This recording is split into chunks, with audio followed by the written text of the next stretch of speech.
हाँ बेटा, हमने पिछले क्लास में पढ़े थे प्रेजेंट इंडेफिनिट टेंस के अफर्मेटिव सेंटेंसेस। अब अफर्मेटिव सेंटेंसेस में हमने पढ़ा कि सिंपल सेंटेंस में अगर सब्जेक्ट सिंगुलर है तो हमें सिंगुलर वर्ब यानी वर्ब प्लस एस या ई एस, जितनी भी सिंगुलर वर्ब होती हैं उनके लास्ट में एस का यूज़ किया जाता है।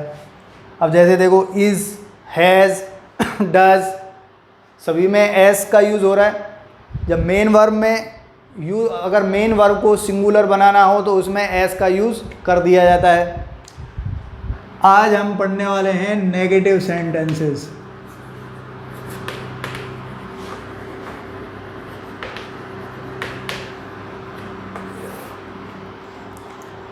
भाई सिंपल प्रेजेंट टेंस में नेगेटिव सेंटेंसेस को कैसे बनाया जाता है, तो इसमें भैया rule number first,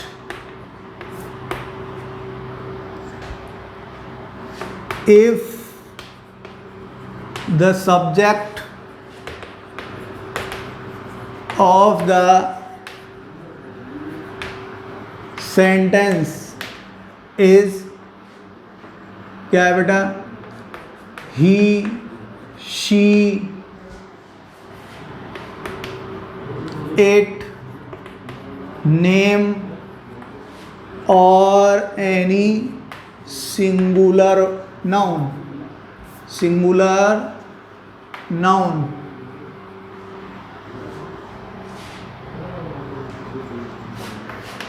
we should use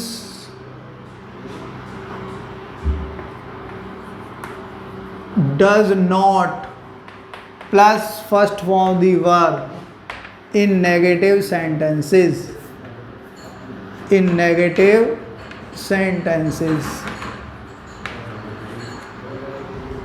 हाँ बेटा, और देखो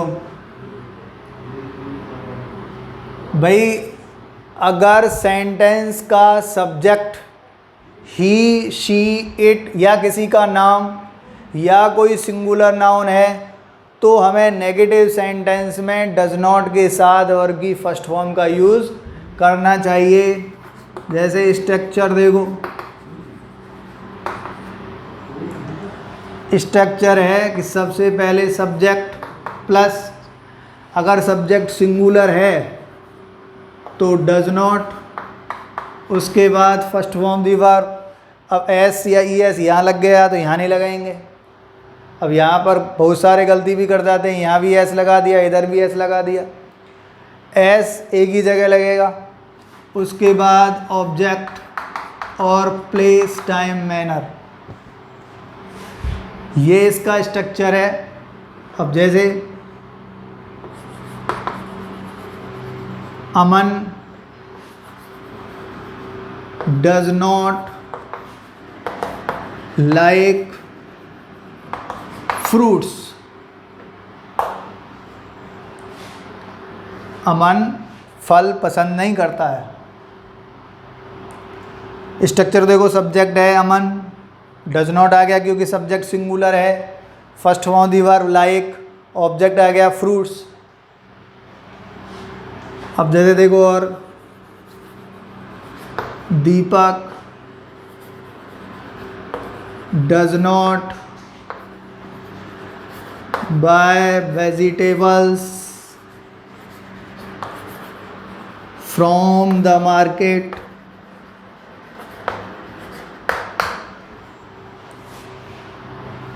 सब्जेक्ट दीपक है, दीपक सिंगुलर है, डज नॉट का यूज़ हुआ, वर्ब की फर्स्ट फॉर्म आ गई बाय, ऑब्जेक्ट वेजिटेबल्स, पीटीएम में क्या है, फ्रॉम द मार्केट। अब हमें ये स्ट्रक्चर अपने मन में, अपने दिमाग में सही तरीके से बिठा लेना चाहिए और इस तरीके से हमें इंग्लिश के सेंटेंस खुद बनाने की कोशिश करनी चाहिए। ट्रांसलेशन इंग्लिश को सीखने का कोई स्पेशल मेथड नहीं है। We should use this pattern and prepare the sentences and learn everything what is possible on the place of subject और verb object PTM different use करके देखें, उसका क्या मतलब निकलता है ये भी देखें, यही सीखना होता है। अब नेगेटिव सेंटेंस में बेटा दूसरा rule,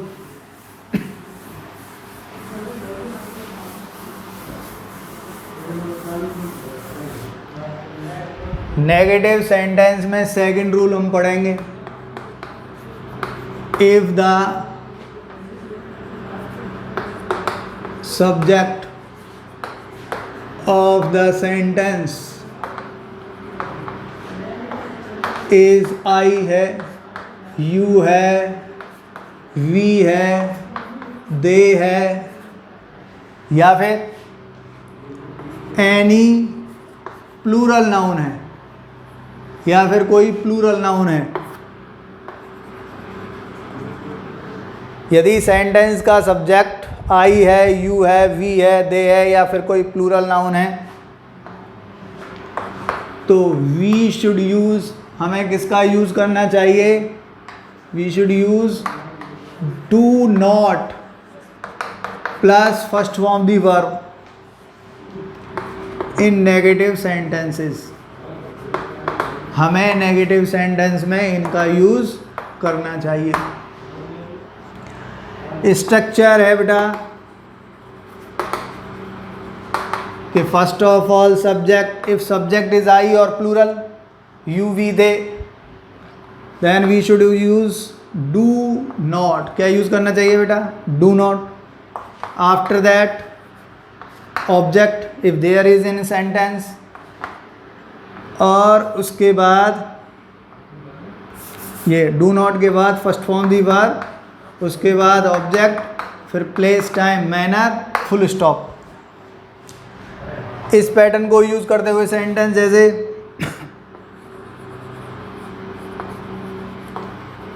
Sudha and Anita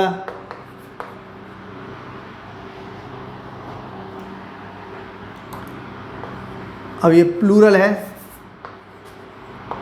do not cook tasty food.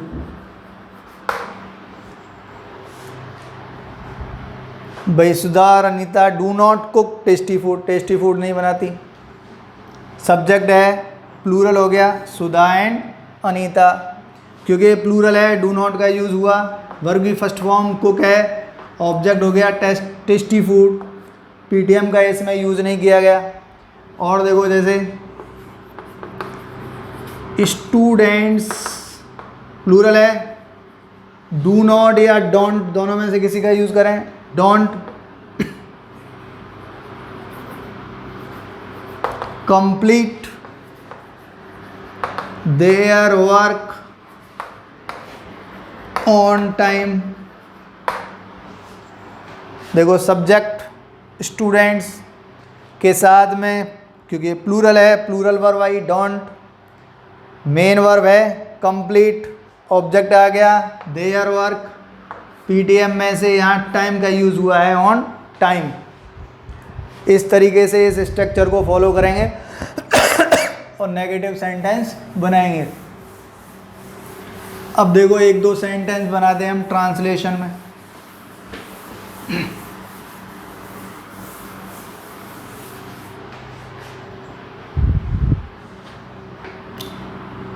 Translation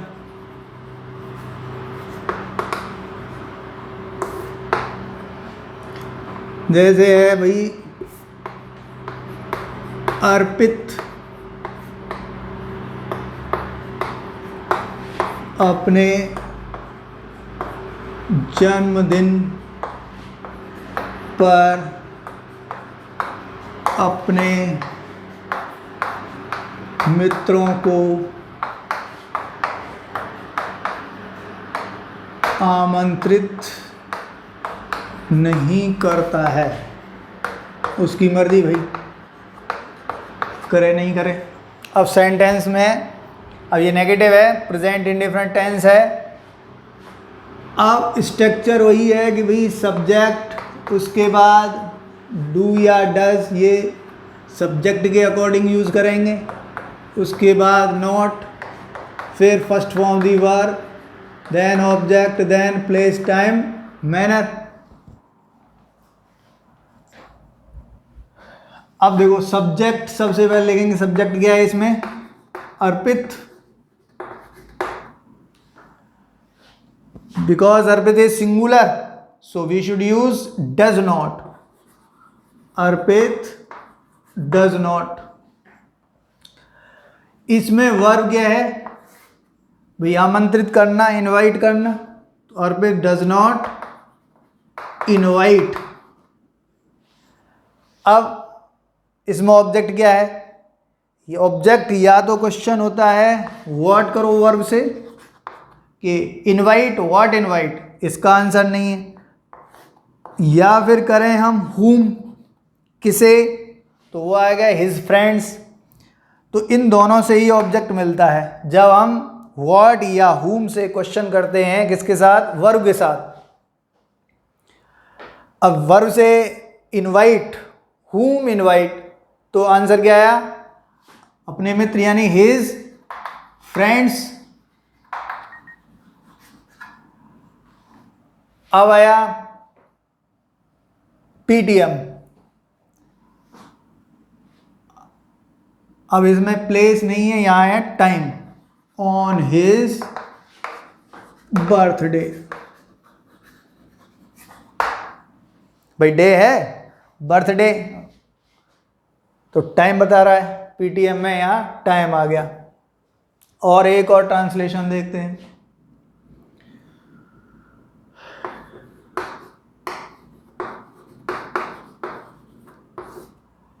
अध्यापक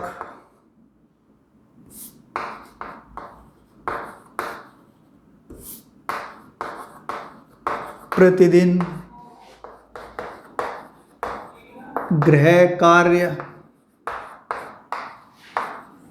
नहीं देते हैं।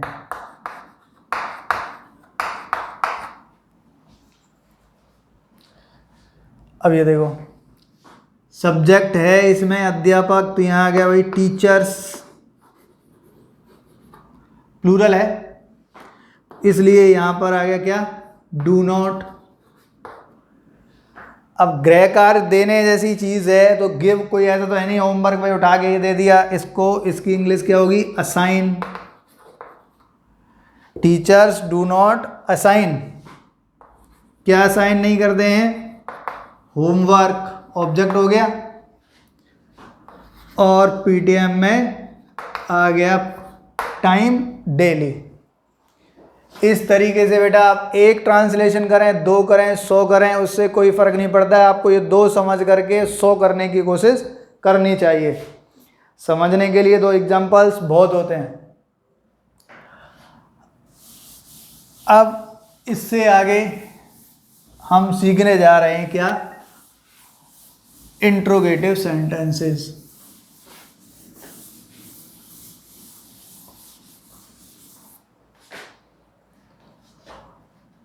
अब बेटा हम सीखेंगे क्या, इंट्रोगेटिव सेंटेंसेस।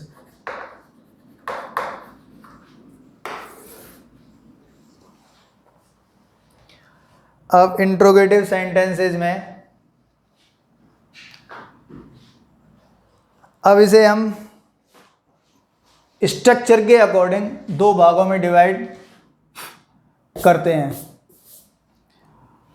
फर्स्ट है yes no answer type questions.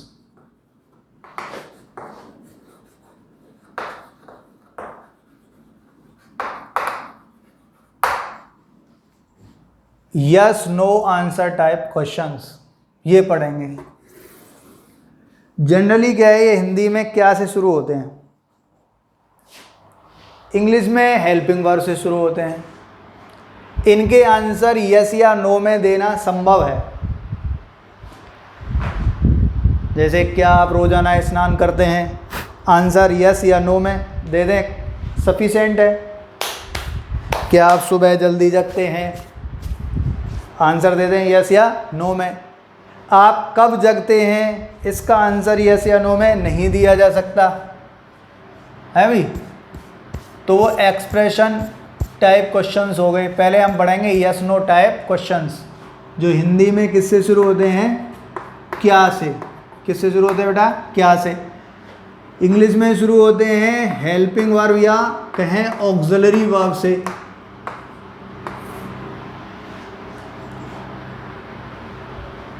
अब रूल तो वही है कि भाई अगर सब्जेक्ट सिंगुलर है, ही शी इट है, किसी का नेम है या फिर कोई सिंगुलर नाउन है, तो डज नॉट का यूज़ करना है, जो नेगेटिव में हमने पढ़ा है। और अगर सब्जेक्ट आई है, यू है, वी है, दे है या फिर कोई प्लूरल नाउन है तो डू का यूज़ करना है। अब इसमें नॉट का यूज़ करना कोई ज़रूरी नहीं है भाई, नॉट आएगा तो यूज़ करेंगे, नहीं आएगा तो नहीं करेंगे। अब यहाँ पर हम सीधे स्ट्रक्चर पढ़ते हैं। रूल्स वही है डू और डज का। स्ट्रक्चर को देखो ध्यान से, उसमें वैसे भी रूल आ जाता है। देखो स्ट्रक्चर भाई, सबसे पहले डू या does, it depend on the number of the subject. भाई सब्जेक्ट सिंगुलर है या प्लूरल है, उसके अकॉर्डिंग सबसे पहले आ गया डू या डज। कब? जब हम सिंपल प्रेजेंट टेंस होगा और इंट्रोगेटिव सेंटेंस होगा, उसमें कैसे क्वेश्चन जिनके आंसर यस या नो में दिए जाते हैं, जो हिंदी में क्या से शुरू होते हैं। इसके बाद अगर वो नेगेटिव है तो नॉट का यूज़ करेंगे कब? सब्जेक्ट के बाद। अगर नहीं है तो नहीं यूज़ करेंगे। इसके बाद आ जाएगी वर्ब की first form, after that object and then place time manner and closed with question mark. Interrogative है तो इसमें सेंटेंस को क्लोज किया जाएगा किससे? क्वेश्चन मार्क से। यही स्ट्रक्चर है। सब्जेक्ट के ऊपर डिपेंड है कि डू का यूज़ करना है या डज का। नॉट कब यूज़ करेंगे? जब सेंटेंस नेगेटिव हो। पॉजिटिव होगा तो यूज़ नहीं करेंगे। अब देखो इसके स्ट्रक्चर के अकॉर्डिंग सेंटेंसेस जैसे does Aryan study in class 12th, last में क्या जाएगा? Question mark. क्या आर्यन 12th क्लास में स्टडी करता है? तायत ये थे हिंदी में आएंगे लास्ट में अभी। और इंग्लिश में डज या डू से शुरू होगा। अब ये आर्यन सिंगुलर है तो डज से शुरू हो गया। वर्ब की फर्स्ट फॉर्म, क्योंकि अब यहाँ पर ईएस लग गया डज में, यहाँ नहीं लगाएंगे। इसमें ऑब्जेक्ट नहीं है, पीटीएम में आ गया इन क्लास 12th। अब ये आगे देखो, डू यू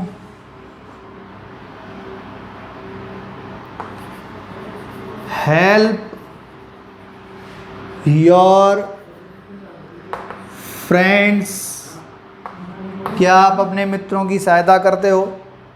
अब डू प्लूरल है, ये यू प्लूरल है तो उसके अकॉर्डिंग अब यू सिंगुलर भी हो सकता है, प्लूरल भी हो सकता है, लेकिन यू के साथ में किसका यूज़ करेंगे? डू का।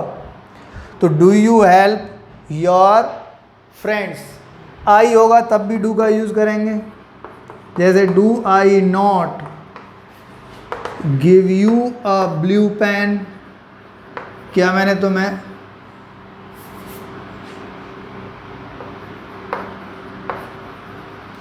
whenever you need, क्या तुम्हें जब भी ज़रूरत होती है मैं तुम्हें ब्लू पेन नहीं देता हूँ? तो इस तरीके से ये बेटा हो गए इंट्रोगेटिव सेंटेंस में कौन से questions? Yes no type questions. अब जैसे ये सेंटेंस स्ट्रक्चर के अकॉर्डिंग बनाए हैं वैसे ही आपको भी बनाने चाहिए। ट्रांसलेशन में भी देख लेते हैं भाई। ट्रांसलेशन में अभी जैसे आपको बताया कि हिंदी में सेंटेंस शुरू होते हैं किससे, क्या से। जैसे क्या,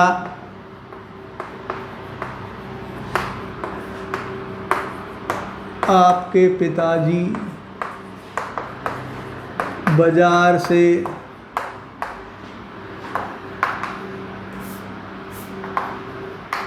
फल खरीदते हैं।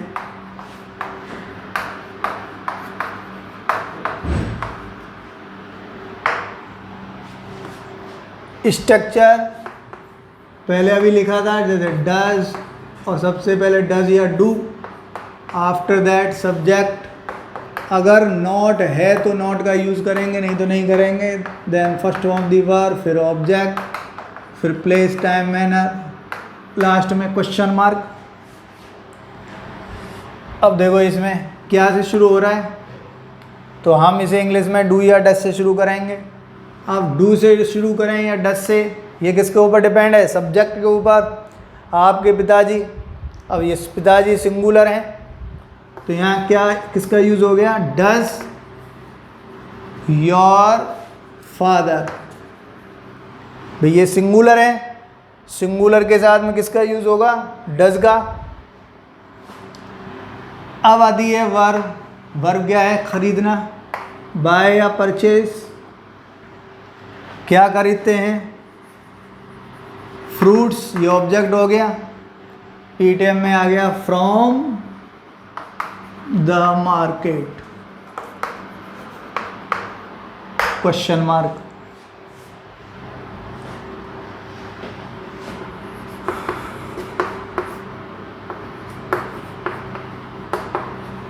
क्या विद्यार्थी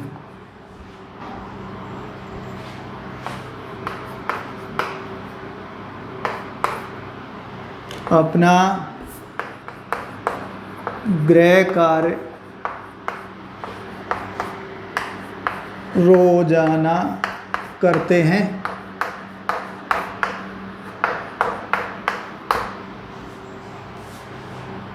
क्या से शुरू हो रहा है, हम भी इसे डू और डैश से शुरू करेंगे। विद्यार्थी करते हैं, प्लूरल हो गया सब्जेक्ट, इसलिए यहाँ पर डू का यूज़ हो गया।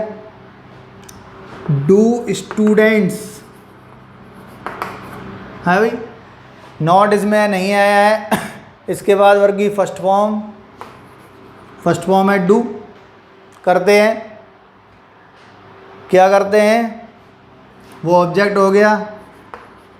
अपना की अंग्रेजी प्लूरल के साथ देयर होमवर्क, रोजाना।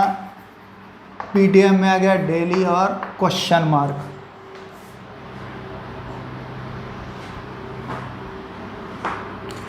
एक और देखते हैं, क्या आप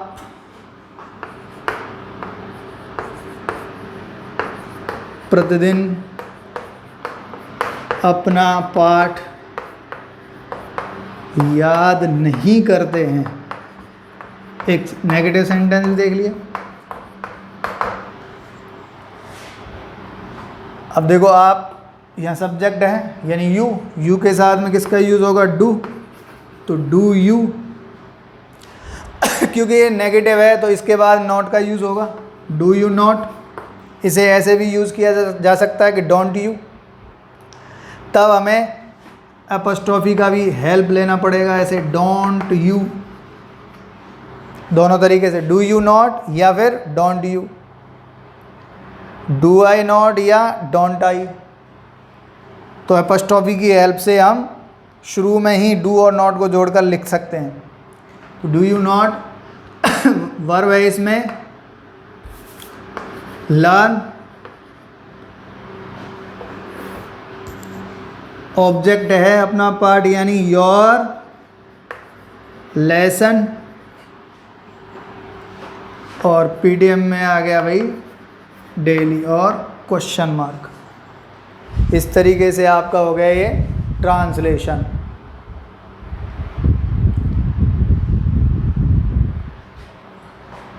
अब इसके बाद बेटा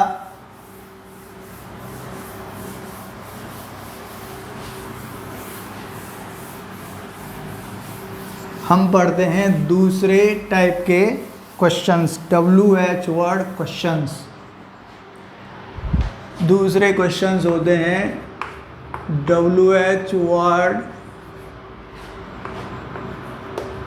क्वेश्चंस। अब सबसे पहले तो हमें सारे WH वर्ड पता होना चाहिए। भाई हु का मतलब क्या है, कौन, whom किसे, whose किसका, किसकी, किसके, whom किसे, प्लूरल में हो तो इसे किन्हें। अब इसके अलावा व्हाट, अब सारे लिख रहा हूँ, जिसको याद है बहुत अच्छी बात है, नहीं याद है तो याद होने चाहिए सबको। इसके आगे है वाई, क्यों, विच ये होता है किसे, कौन सा, किन्हें। अब विच जो है वो whom और what दोनों की जगह आ जाता है। वेयर कहाँ, when कब,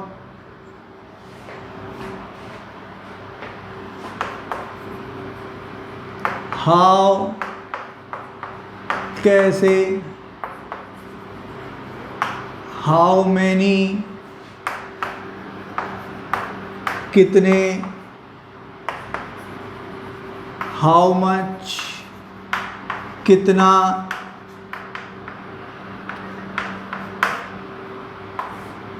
भाई ये नंबर पूछने के लिए है, ये क्वांटिटी पूछने के लिए है। हाउ हालचाल पूछने के लिए है, मैनर्स पूछने के लिए है, व्हेन टाइम पूछने के लिए, वेयर प्लेस पूछने के लिए, विच एडजेक्टिव पूछने के लिए भी होता है, और एनिमल वर्ड्स के लिए ऑब्जेक्ट पूछने के लिए भी यूज़ किया जाता है। वाई रीज़न पूछने के लिए, कारण पूछने के लिए, व्हाट ऑब्जेक्ट पूछने के लिए, हुज पोजेशन पूछने के लिए, भाई ये किसका घर है, ये किसकी पुस्तक है, ये किसकी गाड़ी है।